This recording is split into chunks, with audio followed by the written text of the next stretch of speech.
everybody. This is Liz from Augusta, and today I have a special lady, and she is the co-owner of a location. And today she is going to share about herself and her husband and their company. And if you want to introduce yourself to us and tell us where you're from and a little bit about you and your husband's upbringing and how you came together. Okay. So my name is Sarah. And my husband, Ali. We're from Coquitlam, Canada. It's in suburbs of Vancouver, BC. We met in Coquitlam and then we got married. I went to school, finished school. Then we decided to start a business. And fast forward from 2015 to 2020, we started 2020, yes. We came across Augusta and we signed on becoming a franchisee. So how did you first hear about Augusta? So it was actually my husband. He was following Mike's YouTube channel, and that's how we learned about it. Okay, and you said 2020. So does that mean you couldn't come across the border for training that we have in Blaine? Yes, exactly. That's actually one of the things that we wish it could have happened to us right then, but we had to go a year without training. We just had the online training, and that kind of was a little bit of a bummer for us, but we had a lot of support that made up for it. Yes. So you are a nurse. Are you an ER nurse by employment?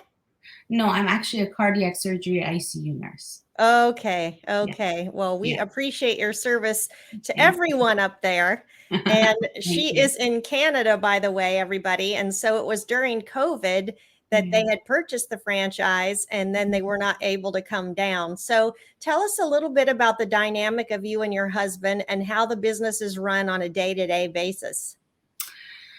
So my husband's taking care of them. Well, it's our third year now.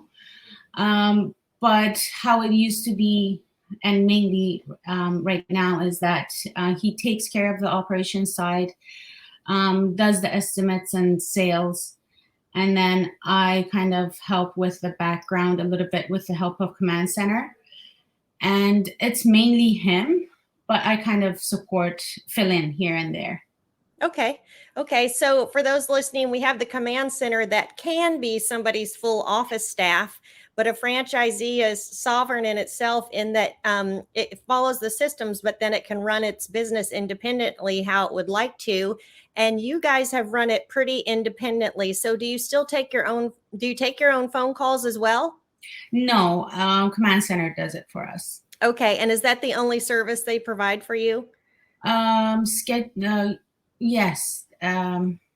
Customer conflict, sometimes they take care of if customer calls and then something comes up or whatever, they kind of mitigate and calm them down. And it's really good to have like a barrier type of thing before it comes to us. A lot of things gets resolved by that stage. Yes. Without Okay. coming to us. Okay. And then we do what's called tickets, and then they just let Ali know where there's issues, and then he contacts the customer back. Yes. Okay. That makes sense. And now you've had a little tiny human come into your life. Yeah. He is going to be 6 months in 3 days. Wow. That's exciting. I bet you're not getting very much sleep. Nope. He's teething. His tooth just came out. So. Oh, wow. And are you still trying to work as well? I am. I'm working full time. Yes.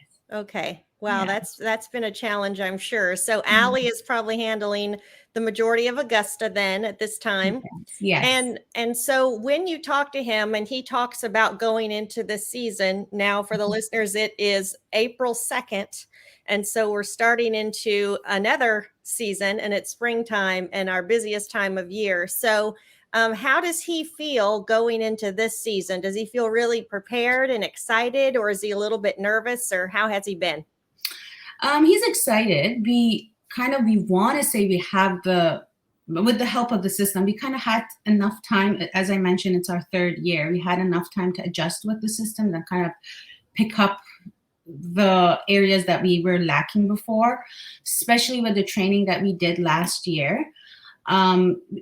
I kind of want to say it was good in a sense that we kind of were thrown in it and then Mm-hmm. we struggled. And then last year we came in and we're like, so we should do that and we should do this because of the training we couldn't do it during the pandemic. But now, this year, we feel like we have a better understanding what needs to be done. Mm-hmm. And so with that, he does feel confident. However, it's the economy again, right? Yes. That's another thing that kind of worries us. But other than that, like from the operations side, we feel comfortable. So how have you found it with the economy as compared to last year? Has it been much more difficult to get recurring mowing customers for you? So we don't know if it's per se the economy or the weather because it's just historic cold weather in Yes. Vancouver. We never had like piles of snow in March. Right. We never had it to begin with, and then to add it being March. So we started our season 2 weeks late. Mm-hmm. And a lot of people are kind of like, yeah, start in April. But so we don't know if it's the weather, if it's like Mm-hmm. the excuse of, okay, yeah, we're going to save 1 month at the same time. So we're waiting to see. Can you explain to the listeners what it's like in your area? Are the houses tight together? Is it an expensive economy? What's your demographic of customer?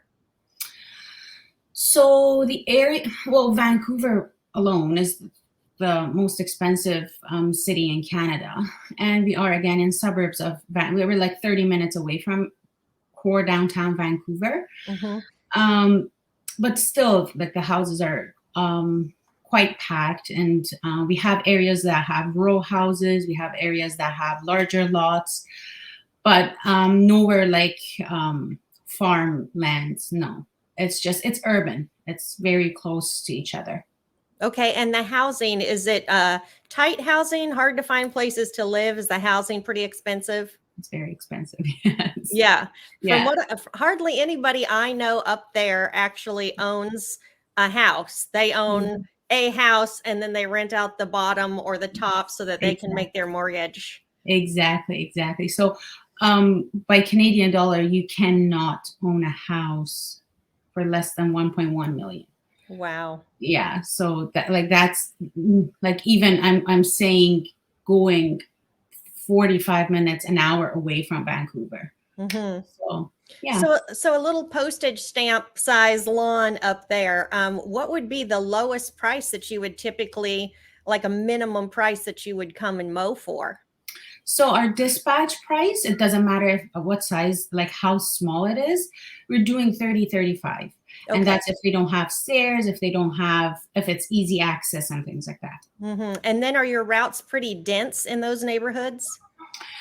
They are, yes. Yes, they are.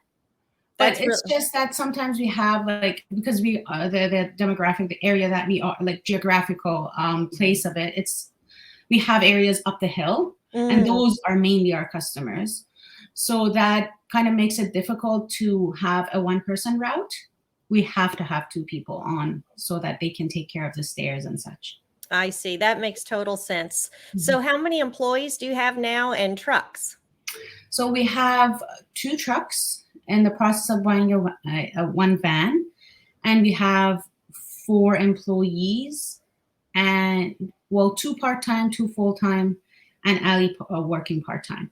So he's doing estimates half the time and working in the field half the time? Maybe 1 or 2 days he works, and then the rest he does estimates. Nice. So he's been able to work himself out of the field by following the systems and hiring and getting. Exactly. Have you had trouble getting employees? First year, yes. And I want to say, again, it was because of the government funds that they were supporting people up until September. They were giving free money. Mm-hmm. Canada is known for it. But after that, no, not as much. It was more us learning the system and being able to implement P4P and kind of the profit sharing, open book management and all that. And since we have done this, I feel like people trust us more and they see us as a legit company who actually cares about the employees. So since last year, we haven't had that much issues. How does Ali find it in the leadership role for his team? Is there a lot of collaboration and good culture there? Oh yeah, great. One thing we have, it's a big no-no. It's poor attitude. We've had good employees in a sense of work that they weren't coachable, or they had it's just no, we don't tolerate bad attitude, especially that we're a smaller size. People impact each other, so we've had to let them go. Are your services mostly simple, or do you have landscaping, mulch installs, and any kind of hardscaping? So we used to do hardscaping first year, and then we stopped that, and we kind of had it up to like as far as river rock installation and garden bed designs and things like that. So we do have a gravel installation, river rock, mulch, lava rock. And then garden bed design and planting. But other than that, it's more softscaping and trimming and cleanups. Have you found that much more beneficial to have your bread and butter recurring mowing services and then not so much headache of the larger projects? Exactly. Yes, that is very true. I remember one of the things that Augusta was very adamant about was just have your recurrent. If it's a lower price, have the recurrent. We felt that last year because the weather, again, it's just so weird that Vancouver has become, it's like we always had rain. And last year we had really hot weather. And so it was really good to have the recurring coming in. People weren't as much involved in their backyard or whatever to do landscaping or projects. So that helped us a lot. How has your experience with Augusta been so far for the two of you, separately and together? It has been very good. We felt the support. We always had the support. So I remember the first year is like, okay, we had a customer, they're complaining, and Ali and I are like, okay, freaking out. What do we do? He's like, say this. I'm like, no, say that. And I'm like, okay, let's say this, but let's discuss it with Liz and see what she thinks. And then you come up with this perfect result, and then you come up with this perfect answer. And we're like, okay. Now we think, okay, what would Liz do? And then we would decide and kind of move forward from that. So we do feel very much supported. Does he have the customer's numbers still on his cell phone? Does he communicate with them via cell? Not as much, because we had a lot of problems when people were contacting him one-on-one. But a handful of customers that we had from first year, that's what it is. But now we don't. He has a separate phone number for dealing with customers. Okay, but it's a cell phone in his pocket, like a separate one from his regular cell phone? Yes. Okay. So he knows he shouldn't be answering them after hours. Okay, got it. So he will call out from that phone, but does he actually take calls? Yes, just in business hours though, right? Yes. Okay, that's great. Yeah. I remember when they were calling him in the middle of the night and midnight and 6 a.m. and yeah. And I remember one day we went away. It was a long weekend. We went away, and it's just like the customer ruined our vacation. It's like, you know what? We shouldn't be doing this. We were taking the time off. We're spending money. We want to relax. This is not relaxing. So we learned our lesson. And yet in the beginning, you want to take care of your customers. You're afraid if you don't respond, you'll miss out on the business. And it's really, you find out that if people were actually respectful, if they were like you, they would never be contacting your cell phone on the weekend. I remember a doctor gave me his cell number one time, and I thought I would never call this guy on my cell phone. On his cell phone. I just think that would be, unless I had a life and death emergency, I certainly would not bother him. Exactly. Yeah. But I'm sure he knew that, or he wouldn't have given me the number anyway. Exactly. Yeah, so I appreciate your time today. And I was wondering if you could share with us even what Allie does as well. What kind of things that you guys listen to encourage yourself, or do you listen to anything? And kind of what do you both use for motivation and encouragement? Yeah. So Ali watches Impact Theory, the YouTube channel, quite a bit, Mhm. quite a lot. I sometimes join him in. We do listen to audiobooks as much as we can. At this point, I'm listening to Sleep Training Oh, and how nice. to, yeah, and how to raise an entrepreneur. So that's like for my baby. That's cool. But so we do listen to audiobooks. That's fantastic. And does he listen to them while he is working and podcasts and things? So the he used to, and sometimes he does, but when he has employees that he's trying to train, he has to focus not as much, but it's mainly during drive time and kind of going to estimates and such. That's when he listens mostly. Mhm. One thing I forgot to ask, when you started out with the lawn care business, did either of you have experience? Zero. That's so awesome. So was he just looking for some sort of business to start and then he found the franchise, or had he looked at other Yes. businesses? No, we had a franchise coach who was helping us, like a consultant who was Mhm. it was a thorough process. We were involved, I want to say 3-4 months. We were researching franchises. And on the side, he was listening to Mike. Okay. And this was one of the options as well for us. And yeah, that's how we came across. And it was like, you know what? It has systems. We have zero business experience, zero operations experience, but we were sure. It's just the grit and the persistence that we saw Yes. that we have it in us. And we are like, okay, we're just going to jump and try. I love it. I love it. That is an incredible risk. Yeah. What would you do differently if you had to do it all over again? We would definitely start P4P right from the beginning, Okay. and open book management, and just basically follow the systems that you guys have. That definitely we would do. But I feel like it's just about you being comfortable, you Hmm. knowing what you're doing. And then Right. probably a lot of people that they don't do it is because they don't feel comfortable doing it. Right. And they can't So answer the employees' questions, so exactly. they're a little afraid to try it. I get Yeah. that. Yeah.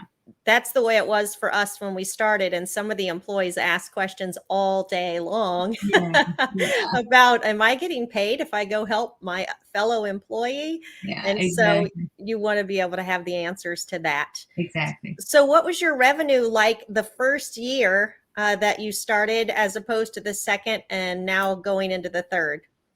So first year we were 260,000, and second year we were 310,000. Fantastic. And this year we're planning to go 450 to 500. Hmm. But we'll wait and see if the Hmm. economy is helping us or not. Yes, for sure. Yeah. So what's your that is your plan for this year. What is your long-term goal, like even up to 5 years? Yeah. It's just to have 2 to 3 different locations in the city. Okay. And Yeah. then for him to be, if he started another location, would he have a GM at this local one or one of the employees, and then he would go start the next one from scratch? Yeah. He's actually grooming one of the employees to to take over and be able to delegate majority of the things. Have you shared with your employees the 3F program? They know, yes. And we have one employee who's very interested. Yes. Yes, that's so good. It's Yes. so motivating for them. It's like a paid Yes. internship, really, Exactly. to learn Exactly. to learn how to run a business. Yeah.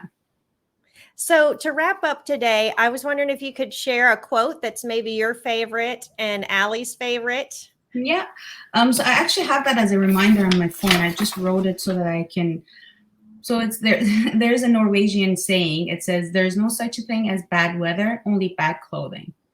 Oh, So I that's like that. awesome. Yeah. That's really good. And is Allie into words and things like that too? Does he like quotes, or does that not affect him at all? It does. No, he's very self-reflecting. He is. He does. No, he is. Yeah. Yeah. Even Yeah. like with he's very into communication and discussing and coming up with solutions. He's a problem solver. Yeah. So yeah. We love Allie and we love you. We're so happy that you're a part of Augusta. We're happy that you were finally able to get down here and meet Yes. all the team. And Exactly. we've appreciated having you a part of Augusta. The wonderful thing is that you're on board with us really at the beginning of something big. And Yeah. so even though we've made a lot of mistakes, because we're at the beginning in design and systems, you were patient with us, and we're coming along together. Oh yeah, a lot. It's night and day. Yeah. We So look if forward to seeing the what it's going to become. Yeah, it's going to be great. I'm Yeah.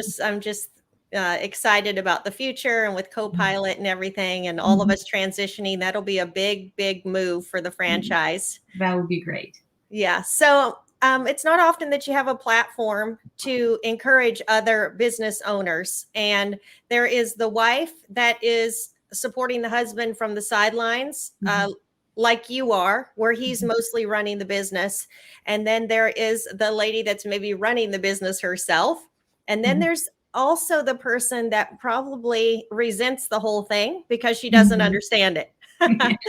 And so, what would you say to a couple that is in business together, a small business, and they're growing in the business together? What would you say to them to encourage them? I would say,